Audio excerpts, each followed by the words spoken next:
मोठी आणि महत्त्वाची बातमी आपण पाहणार आहोत। महसूल मंत्री एकनाथ खडसे यांचे अंडरवर्ल्ड डॉन दाऊद इब्राहिम याच्याशी संबंध आहेत का असा प्रश्न निर्माण झालेला आहे। अंडरवर्ल्ड डॉन दाऊद इब्राहिमच्या मोबाईल फोनच्या कॉल लॉगमध्ये महसूल मंत्री एकनाथ खडसेंचा नंबर असल्याचा धक्कादायक आरोप आपच्या नेत्या प्रीती मेमन यांनी केलेला आहे। आपल्यासोबत स्वतः महसूल मंत्री एकनाथ खडसे आहेत। खडसे साहेब, आता ज्या पद्धतीने आपण पुन्हा एकदा तुमच्यावर आरोप केलाय, काय म्हणणं आहे तुमचं? एक तर या संदर्भामध्ये त्यांनी पोलीसकडे जायला हवं आणि महाराष्ट्र पोलिसांनी हे जाहीर केलं आहे की आमच्याकडे तक्रार करा आणि चौकशी करा। दुसरी गोष्ट अशी आहे की हे पुरावे कधी देत नाही, म्हणजे मग ते दमानिया मॅडम असतील तर सावंत असेल काही, नुसते आरोप करणं हा यांचा उद्योग आहे। पुरावा दिला तर त्या संदर्भामध्ये काही बोलता येईल।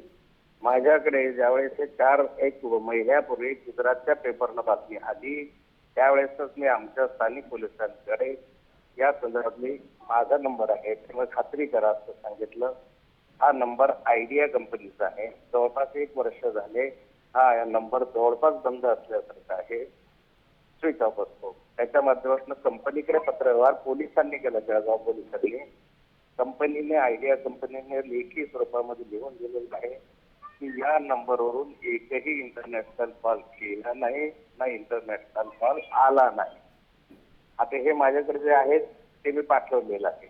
कोणत्याही पुरावा नसताना बोलणं आणि मीडिया समोर टाकणं म्हणजे आपली प्रसिद्धी मिळते, फुकटची प्रसिद्धी असते आणि त्यामुळे प्रसिद्धीपोटी केलेले हे आहे। त्यांना आवश्यकता वाटत असेल तर त्यांनी पोलिसांकडे जावं, पोलिसांकडे तक्रार करावी। कोणत्याही एजन्सीकडे जायला त्यांना मोकळीक आहे।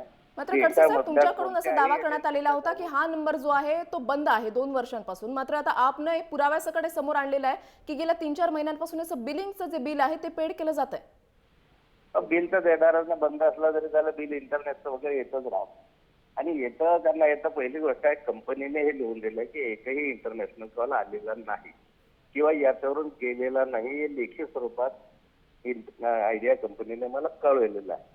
आता हे कळवल्यानंतर माझा प्रश्न असा असतो की ह्यांना कसं माहिती दाऊदचा नंबर हाच आहे, कारण ह्यांचे दाऊदचे संबंध असल्याशिवाय हा नंबर त्यांचा हे यांना माहिती नाही। यांचं काहीतरी संभाषण दाऊदशी सुरू असेल म्हणूनच त्यांना माहिती की नाही, म्हणून याची चौकशी करावी असं पोलिसांनीच म्हटलेलं आहे की तक्रार दाखल करायला चौकशी करतो मी। यांनी तक्रार दाखल करायला काय अडचण आहे?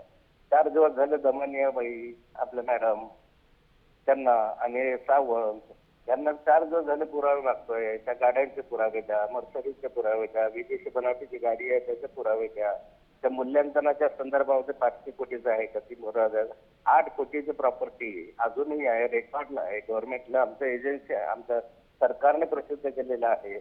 आता अशा स्वरूपाचे हे असताना या संदर्भामध्ये मीडियाने पण दाखवलं पुरावे विना, मला वाटते कितपत संयुक्तिक आहे।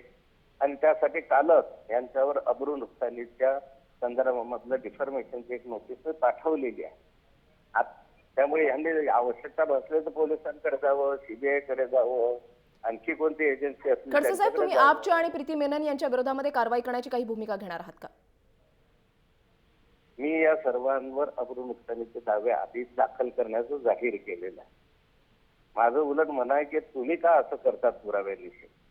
हे कागद माझं चॅलेंज दिलं होतं मी, 4 दिवस झाले तुमच्या चॅनलवर चॅलेंज दिलं होतं दमानिया मॅडमला की त्या गाड्यांचे वगैरे पुरावे आणा, मी माफी मागतो तुमची।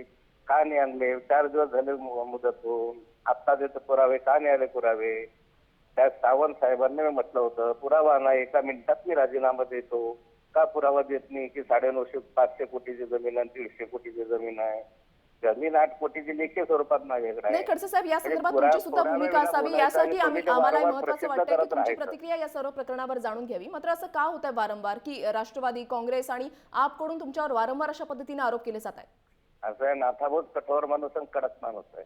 यांना माहिती आहे की नाथाभूत असं आहे की यांचं वाटोळं करू शकतो 2 नंबरच्या धंद्यांचं। यांचे सगळे आतापर्यंत विरोधी पक्षात असताना यांचे सगळे उद्योगांवर मीच घाला घातलेला आहे, ते 2 नंबरचे होते। जमिनीचे व्यवहार असतील, अन्य असतील, यांना धक्का फक्त मीच पोहोचवलेलं जोरात मोठ्या प्रमाणावर। त्यामुळे स्वाभाविक यांचं माझ्यावर प्रेम असणं हे स्वाभाविक असतं व्यक्तींचं। यापुढे पण माझ्याकडे जेवढे प्रकरण आहे, आता दमानी आहे त्यांचं प्रकरण आहेच ते शेतीचं, म्हणजे शेतकरी नसताना शेती घेतली, राजस्थानचे त्याच्याकडे दाखले आणले, चौकशी सुरू आहे। MRTP कोर्टानं जरी दिलेलं असलं निकाल तरी या संदर्भामध्ये जाता येतं. नक्कीच त्यांनी बनावट कागदपत्र तयार करून या ठिकाणी केलं असा आरोप आहे त्यांच्यावर. तर अशांच्या आरोपाला किती उत्तर द्यायचं?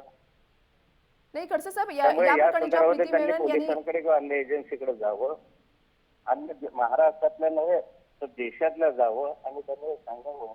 कधी मला वाटतं जमान्याबाई यांचं जर गावशी बोलणं झालं असेल तर ते त्यांनी जाहीर करावं. त्यानंतर त्यांचं हे त्यांना कसं नाही जग शोध नाही झाला आणि यांना ते शोध लागला म्हणजे फार मोठी गोष्ट आहे ना देशाच्या दृष्टीनं.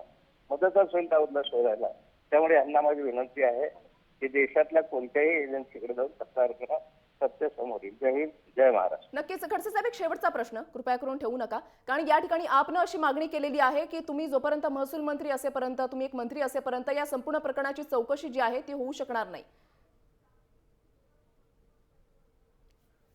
खडसेजी यांच्याशी आपला संपर्क जो आहे तो तुटलेला आहे. महसूल मंत्री एकनाथ खडसे जे आहेत ते आपल्यासोबत आहेत. कुठल्याही एजन्सीकडे तुम्ही तक्रार करा, या संदर्भातली चौकशी जी आहे ती निष्पक्षपणे होऊ दे असं त्यांचं म्हणणं आहे.